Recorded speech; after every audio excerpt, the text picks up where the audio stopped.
पंचदिवसीय आवासिक निष्ठा समता अंतर्निवेशित तालीम शिविर आरंभ। मयूरभंज जिले में विभिन्न साधारण विद्यालय 7,865 जन दिव्यांग छात्र छात्री शिक्षा ग्रहण करुछंती।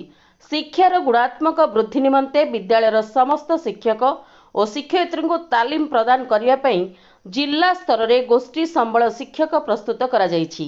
एही तालीम शिविर 5 दिन धरी 3टी पर्यायर 4 तारीख ठारू आसंता 19 तारीख पर्यंत लालबजार विद्यालय ठारे चालुअछि। प्रथम पर्यायर तिरिंग, बिजातला, करंजिया, बिसोई, बड़साही, सामाखुंटा, रास गोविंदपुर, बांकिरीपोषी और जसीपुर ब्लॉक रु 45 जन शिक्षक शिक्षयित्री तालीम ग्रहण करुछंती। जिल्लारू 26 कोटी ब्लॉक रु 130 जन शिक्षक शिक्षयित्री तालीम ग्रहण करिवे। उक्त तालीम शिविर को जिला शिक्षा अधिकारी तथा जिला प्रकल्प संयोजक श्री पूर्णचंद्र सेठी मुख्य अतिथि भाव जोगदे शिविर उद्घाटन करथिले।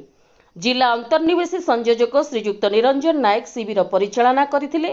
प्रशिक्षार्थी भावे बारिपदार गोष्ठी संबल शिक्षयित्री श्रीमती रेखाराणी दास, पूर्णचंद्रपुर सरकारी उच्च प्राथमिक विद्यालय सहकारी शिक्षक सौम्य दास, कप्तिपदा ब्लॉक अंतर्गत बड़झाड़ सरकारी उच्च प्राथमिक विद्यालय सहकारी शिक्षक श्री संतोष कुमार साहू और सोलगड़िया सरकारी उपरा विद्यालय प्रधान शिक्षक राजकिशोर बेहेरा और उदला ब्लॉक अंतर्गत मेंढाखाई सरकारी उच्च विद्यालय सहकारी शिक्षक अजय कुमार पंडा प्रमुख तालीम प्रदान करुछंती।